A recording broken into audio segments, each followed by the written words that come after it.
Welcome back to 9+ news. Telangana Congress లో cabinet విస్తరణపై tension కొనసాగుతోంది. ఇక రాష్ట్రంలో ఇంకా 2 మంత్రి పదవులు ఖాళీగానే ఉన్నాయి.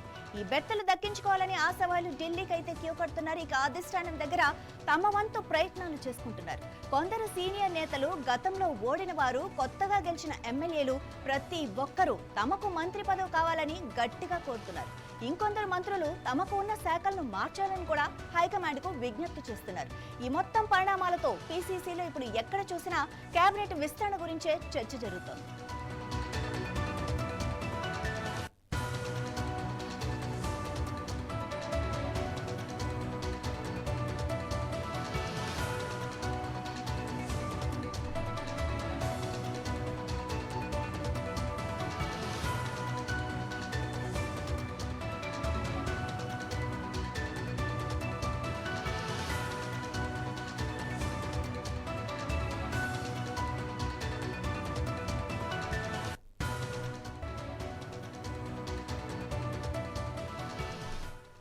మీనాక్షి నటరాజన్తో మంత్రుల భేటీ అయితే జరుగుతోంది. మాకు ఆ పదవి కావాలి, మాకు ఈ పదవి కావాలి అని చెప్పి చాలా మంది వాళ్ళ ఇవైతే అప్లై చేస్తున్నారు. సో ఎవరికి ఏ పదవి దక్కపోతోంది, ఎవరికి మారబోతోంది, ఇవన్నీ కూడా తెలుసుకుందాం.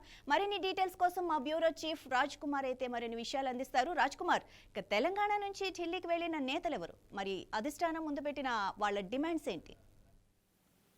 Right, good morning Madhavi. ఇదే చివరి అవకాశం, బంపర్ ఆఫర్, ఇక మళ్ళీ రాదు అవకాశం అని తెలంగాణ కాంగ్రెస్ నేతలు భావిస్తున్నారు. ఇప్పుడు కాకపోతే ఇంకెప్పుడు రాదు అనే ఆలోచనలో తెలంగాణ కాంగ్రెస్ నేతలు ఢిల్లీకి క్యూ కడుతున్నారు. ఎందుకంటే రాష్ట్రంలో కాంగ్రెస్ పార్టీ అధికారంలోకి వచ్చి 2.5 సంవత్సరాలు అవుతుంది. ఇక ప్రభుత్వం ఉంది 2.5 సంవత్సరాలు మాత్రమే. అది ఎలక్షన్ ఇయరే, దాదాపు 1 to 1.5 year ఎలక్షన్ కోసమే ప్రిపరేషన్ జరుగుతుంది. ఇక ఉన్నా ఒక సంవత్సరంన్నర మాత్రమే ఏదైనా పనులు చేసుకోవచ్చు, మంత్రి పదవులు దానికి సంబంధించింది. సో అందుకే కాంగ్రెస్ నేతలు ఎవరైతే మంత్రి పదవులు రాక అసంతృప్తితో ఉండి ఆశావాహులుగా ఎవరైతే ఉన్నారో వాళ్ళందరూ ఢిల్లీకి క్యూ కడుతున్నారు. ఖాళీలేమో 3 ఉన్నాయి, ఆశావాహులేమో 10కి పైగా ఉన్నారు. సో మాకు కావాలంటే మాకు కావాలి, మాకు కావాలంటే మాకు కావాలి. కాంగ్రెస్లో ఆ స్వతంత్రం ఉంది, ఆ హక్కు ఉంది కాబట్టి చాలామంది ఢిల్లీకి వెళ్తున్నారు. ఎందుకంటే ఢిల్లీలోనే ఫైనల్ అవుతాయి ఈ పోస్టులన్నీ. కాబట్టి రాహుల్ గాంధీ పరిచయాలు, తర్వాత మల్లికార్జున ఖర్గేకు వాళ్ళకున్న పరిచయాలు, ప్రియాంక గాంధీతో ఉన్న సంబంధాలు, ఇలా ఢిల్లీలో ఉన్న ఎవరెవరైతే సీనియర్లు ఉన్నారో సోనియా గాంధీతో సహా వారందరికీ వారి వారి పరిచయాల ప్రకారం వాళ్ళందరూ కూడా ఢిల్లీకి వెళ్ళి అక్కడ లాబింగ్ చేస్తున్నారు, తిష్ట వేశారు. రీసెంట్గా మనం చూసినట్టయితే పరిగి ఎమ్మెల్యే రామ్మోహన్ రెడ్డి వెళ్ళారు, తన కుటుంబంతో సహా రాహుల్ గాంధీని వారు కలిశారు. అదేవిధంగా రంగారెడ్డి జిల్లాకు చెందిన ఎమ్మెల్యే ఇబ్రహీంపట్నం ఎమ్మెల్యే మల్రెడ్డి రంగారెడ్డి కూడా వెళ్ళారు. రంగారెడ్డి జిల్లాకు ఎలాంటి ప్రాతినిధ్యం లేదు, ఉమ్మడి రంగారెడ్డి జిల్లాకు. దాంతోపాటు రీసెంట్లీగా ప్రస్తుతం స్పీకర్గా కొనసాగుతున్న గడ్డం ప్రసాద్ కుమార్ కూడా ఆ స్పీకర్ పదవిలో అసంతృప్తి ఉన్నాడు, నాకు మంత్రి పదవి కావాలని తను కూడా ఢిల్లీలోకి వెళ్ళినట్టుగా మనకు సమాచారం వస్తుంది. సో వీరితో పాటు ఇంకా ఎప్పటి నుంచో రాజగోపాల్ రెడ్డి ఆల్రెడీ లైన్లో ఉన్నారు, నాకు మంత్రి పదవి ఖచ్చితంగా కావాలి, నాకు కమిట్మెంట్ ఉంది అని. వీరితో పాటు రాజగోపాల్ రెడ్డి అయితే సీరియస్గా ప్రయత్నం చేస్తున్నాడు. వీరితో పాటు ఇంకా సుదర్శన్ రెడ్డి బోధర్ నుంచి నిజామాబాద్ జిల్లాకు కూడా ప్రాధాన్యత లేదు మంత్రి మండలిలో. సో అదేవిధంగా దేవరకొండ నుంచి బాలునాయకు, ఆ తర్వాత మంచిర్యాల నుంచి ప్రేమ్ సాగర్ రావు చాలా సీరియస్గా ప్రయత్నిస్తున్నారు. కానీ ఉమ్మడి ఆదిలాబాద్ జిల్లా నుంచి ఆల్రెడీ గడ్డం వివేక్ అవకాశం వచ్చింది, వాళ్ళిద్దరు చాలా పోటీ పడ్డారు. చివరికి రేవంత్ రెడ్డి మద్దతుతో వివేక్ మంత్రి పదవి వచ్చింది. కానీ ప్రేమ్ సాగర్ రావు చాలా అసంతృప్తితో ఉన్నారు, తన క్యాడర్ అంతట్లో చాలాసార్లు అసంతృప్తి వ్యక్తం చేశారు. ఖచ్చితంగా నాకు మంత్రి పదవి రావాలి, నేను పార్టీని పట్టుకొని ఉన్నాను, చాలా ప్రారంభం నుంచి మధ్యలో వచ్చిన వాళ్ళకు ఇవ్వడమేంటని కొంత ఆగ్రహం వ్యక్తం చేసే పరిస్థితి. సో ఈ 3 మంత్రి పదవుల్లో ప్రేమ్ సాగర్ రావు చాలా సీరియస్గా ప్రయత్నం చేస్తున్నాడు. తనకు కూడా కొంతమంది సీనియర్ మంత్రులు, ఇక్కడ రాష్ట్ర నేతలు కూడా కొంత సపోర్ట్ చేస్తున్న పరిస్థితి. తర్వాత ఎల్లారెడ్డి నుంచి మదన్మోహన్ రావు, ఆ తర్వాత ఎమ్మెల్సీ విజయశాంతి కూడా ప్రయత్నం చేస్తుంది. సో తనకు కూడా అక్కడ మహిళా కోటలో హైకమాండ్లో ఢిల్లీలో కూడా కాస్త పరిచయాలు ఉన్నట్టు కనబడుతుంది. ప్రియాంక గాంధీ కానీ సోనియా గాంధీ కానీ కొంత తన వైపుగా చూస్తున్నట్టుగా కనబడుతుంది. మొత్తం మీద 3 మంత్రి పదవులు, 3 బెర్తులు ఖాళీగా ఉంటే 10 మంది పైగా ఆశావాహులు ఉన్నారు. ఢిల్లీ పెద్దల చుట్టూ వాళ్ళు తిరుగుతూ ఉన్నారు. దాంతోపాటు ఇంకా కొన్ని శాఖల మార్పు కూడా మనకు వినబడతా ఉంది. రైట్ రాజ్ కుమార్, మరి ఉన్నవేమో తక్కువ, ఆశావాహులేమో ఎక్కువ అని చెప్తున్నారు. మరి వీళ్ళలో అధిష్టానం ఓటు ఎవరికేసే ఛాన్స్ ఎక్కువగా కనిపిస్తోంది? రైట్, ఇదే తలనొప్పిగా మారింది కాంగ్రెస్ పార్టీ హైకమాండ్కు. ఎందుకంటే ఒక మాట ఎవరు చెప్పినా ఒకరు వినరు. ఖచ్చితంగా నాకు కావాలంటారు. క్యాడర్తో ధర్నాలు రాస్తారోకలు చేపిస్తారు, లేకపోతే ఇంకేదో సెన్సేషన్ చేయించే సంస్కృతి సాంప్రదాయం కాంగ్రెస్లో మనం ఎప్పటి నుంచో చూస్తున్నాం.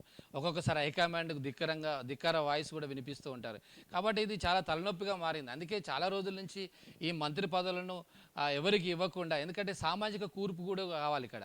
ఎందుకంటే బీసీకి ఇవ్వాలి, మళ్ళీ ఎస్సీ ఎస్టీ, ఆ తర్వాత నాన్ బీసీ ఎవరైతే అగ్రకులాలు, వీళ్ళందరికీ ఒక అడ్జస్ట్మెంట్ విషయంలో, ఎందుకంటే 3 మంత్రి పదవుల కోసం 10 మంది ఎదురు చూస్తున్నారు. కానీ ఇక్కడ మళ్ళీ క్యాస్ట్ ఈక్వేషన్ కూడా చూడాలి. ఇప్పటికే మంత్రి పండుగలో ఎవరెవరైతే క్యాస్ట్ ఈక్వేషన్ ఉందో మళ్ళీ దాన్ని కూడా చూసుకోవాలి. కాబట్టి హైకమాండ్కు ఇది పెద్ద తలనొప్పిగా మారింది. అందుకే దీన్ని కాస్త ఎప్పటికప్పుడు పోస్ట్ పోన్ చేసుకుంటూ వస్తున్నారు.